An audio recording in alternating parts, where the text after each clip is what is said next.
Hey there, Carmen here. I am a myofunctional therapist, I am a myofunctional educator, and I have a global practice, which means I see people all over the world online, which is truly an amazing thing because I can bring this therapy to people who normally wouldn't get it.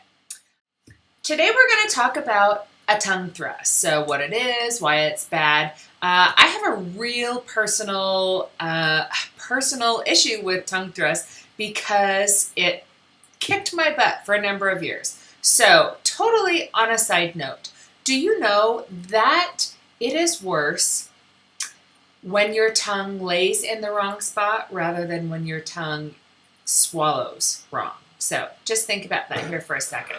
So let me first tell you, what is a tongue thrust? So there's a lot of other terms out there that people will use, a tongue thrust swallowing pattern, forward swallow, reverse swallow. I've heard all sorts of different names, and some of them are a little bit outdated versus what we use now. I use tongue thrust. It makes most sense to me. Basically, this means is that your tongue doesn't work properly. So when we swallow, we want the tongue to move in a nice wave. That can't happen for a lot of people, especially people who have a tongue tie. It's tied down, so the posterior blade of the tongue doesn't work. So the swallow is incorrect, okay? So it adapts. Clearly, we don't starve, but that is incorrect as far as the swallowing mechanics of that.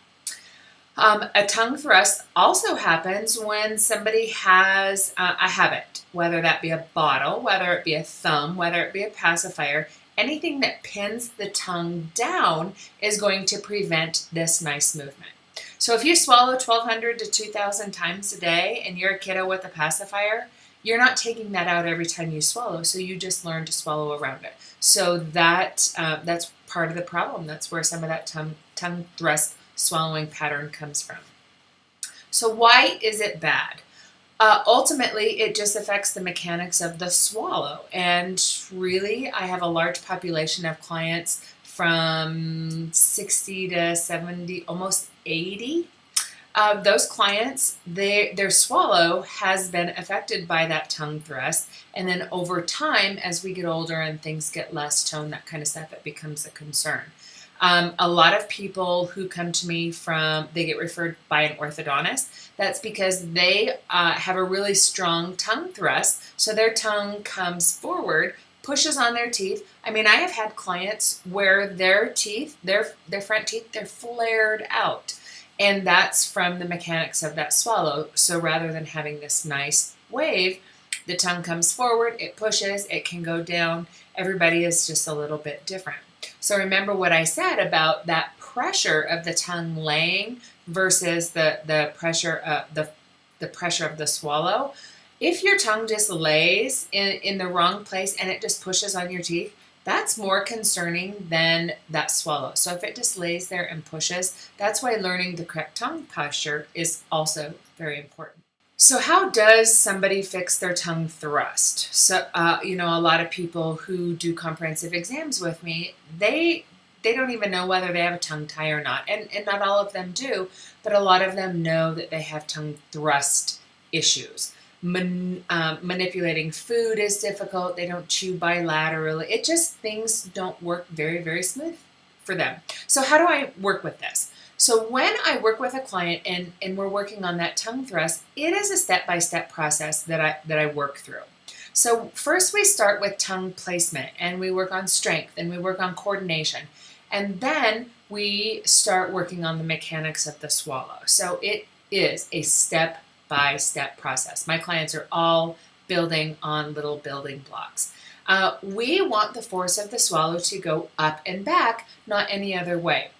So again, that little wave, but how I explain it to my clients is it's kind of like Velcro. So once I teach them the correct tongue posture, where the tip of their tongue should go, from there, it's kind of like Velcro or like a lawn dart. I want their tongue to go to that position and then the rest of the tongue work from there.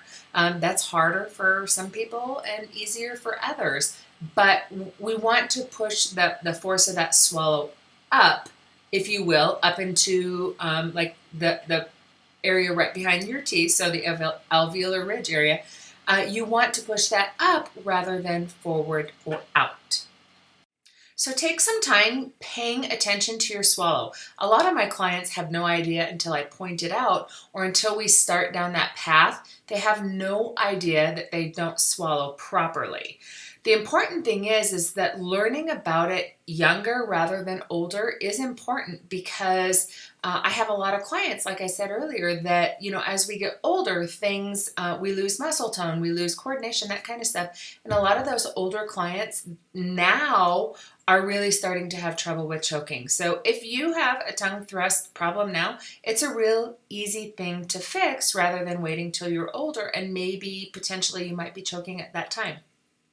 So when you pay attention to your swallow, does your tongue come forward?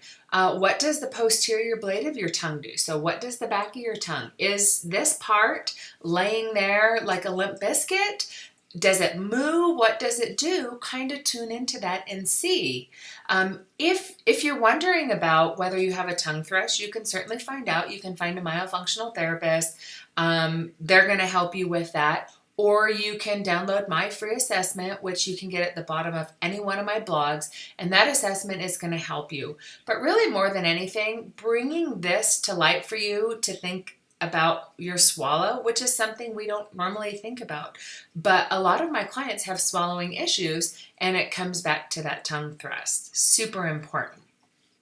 Now, normally I also am live on Wednesdays, but because I have some traveling and speaking engagements, I'm going to be recording my normal Facebook Live that I would be doing today.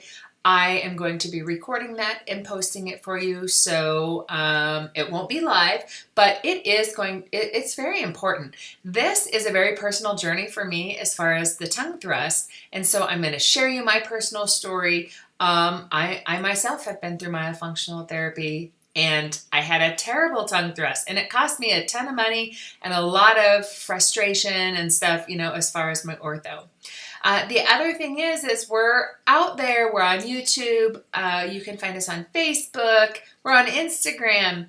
I also have a Facebook support group, and it is the Tongue Tie and Myofunctional Therapy support group. So a lot of great people in that tribe. I will be back live next time, so I look forward to seeing you guys. I'm here if you have questions, okay? Bye for now. I'll see you next time.